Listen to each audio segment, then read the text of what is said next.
Good day, everyone. Hello. Here we are at our week two. So we'll be talking about product requirement document. Most product failures don't happen because developers are bad. Actually, they happen because the problem was never clearly defined. So today we are learning the product requirements document, the foundation of every serious product.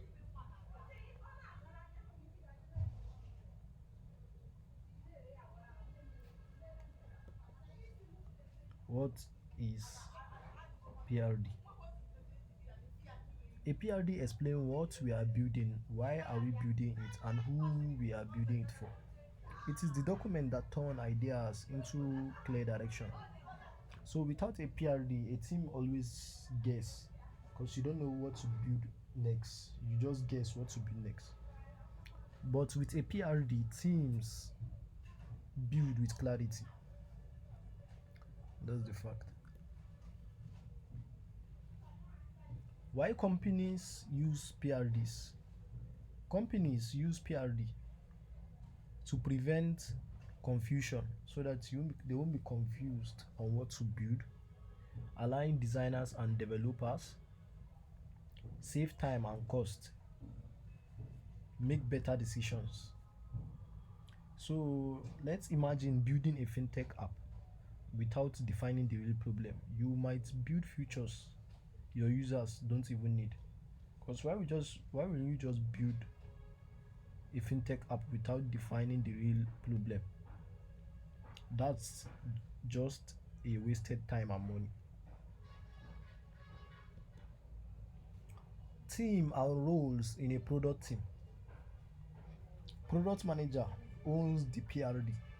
Always, every product manager is a CEO to his product. Developers build the solution. Designers improve usability. Team collaboration is always critical. Understanding the problem. Before building any product, we must understand the problem first. That's the first thing you need to do as a product manager. Before building any product, you need to understand the problem first. Bad problem definition always leads to bad products. So anytime you define your problem in a bad way, you will always get a bad product. PM must ask why multiple times, because actually you need to ask why at least 5 times so that you can understand your problem clearly. Problem statements explained. So to understand your problem, a product manager must ask what is happening, who is affected, why is this painful. If you don't deeply understand the problem, your solution will always fail. That's just the fact. So example, students miss deadlines due to poor communication tools. So this problem is always clear. The deadlines was missed due to poor communication tools. So the problem is always clear. So if the problem is clear, it will be easy for you to build the right product. Who are you building for? So we are talking about the target users. Target users are the people you are building for. The main people you are building for. We are not building for everyone. You can't build for everyone. So you need to understand the people you are building for. Clear user focus, improve product decision. When you define your target users, you make better product choices. And that's true. For example, instead of saying students is broad. So define it by saying like university students who struggle with deadline reminders. So as you can check at the past, we said students. So the word student is broad. So to make it clear, you can indicate university students who struggle with deadline reminders. So we already know that you are building it for university students, not all students, because there are nursery school students, primary school students, and more secondary school students too. So we already understand you are only building it for university students. So user personnel. A user personnel is a frictional representation of your real user. That is it. You need to have, it's just a frictional representation of your user, the image of the person you are building for, and it always include name, background, goals, and challenges the person is always facing. Like a little bio of the person, mention their background area more and challenges. So why this matters? Because product managers build for people, not futures. So it always matters because PM build for people, not futures. And it helps team build with empathy because you understand who you are trying to build for. Key facts and insights. What do we know? Number one, what are we assuming? What did we observe? So we need to know, like, what do we know about it? What are we assuming, and what do we observe about the problem? So PRD. PRD is a living document, not written once. PRD is a document that is not written once. You can write it continuously. Updated as learning improves. Changes based on feedback, because PRD sometimes might change based on feedback you get from your target users. User pain points. What frustrates users? What wastes their time? What causes error or stress? So that is the pain points. Whenever you are writing paper, you need to understand what used to frustrate the users and what wastes their time and what causes error or stress. So the pains the users are feeling, that is the user pain point. Product goals. Product goals define what success look like. They must be clear and measurable. Example, reduce onboarding time by 50%. That's specific, that's measurable, that's powerful. Success metrics. How do we measure success? Not by vanity.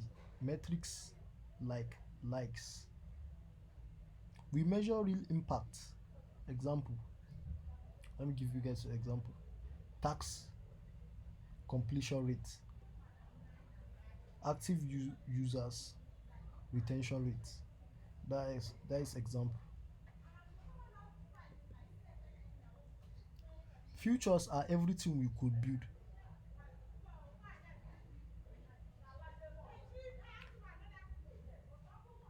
High level solution. Describe what the product does, not how it looks. Focus on value, not UI. Always focus on the value of your product, not the UI. How the not the how the product looks. Focus on the value of the product. Always. Futures are everything we could build. MVP is the minimum needed to solve the core problem. Good product managers protect the MVP. If you add too much too early in your MVP, whenever you add too much too early, you always delay launch and increase risks.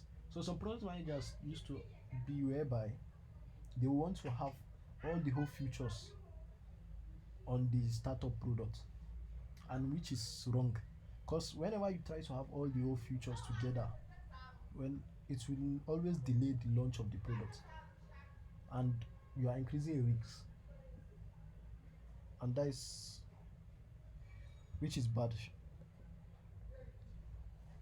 User stories. A user story is a simple format used by developers. Example, As a student, I want reminders so I don't miss deadlines.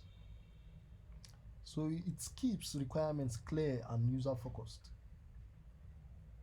That's introduction to prototyping. Visual representation of ideas. Prototyping is just a visual representation of ideas. Low fidelity only. Maybe you might sketch it on your cardboard, something to just show, like a low fidelity, something to sketch and show you, indicating to present to your investor share. Used to test thinking. So it's just something you use to test your thinking too. Assumptions and risks. What could go wrong? What are we assuming? So there's always risks and assumptions. Always, whenever you are building a product. Group project instructions. Form groups, assign product manager, start filling PRD tables.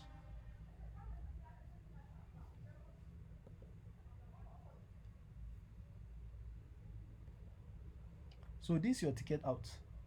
What is a product requirement document, PRD, and why is it important for a product team? What is a user personnel and how does it help a product manager make better decisions?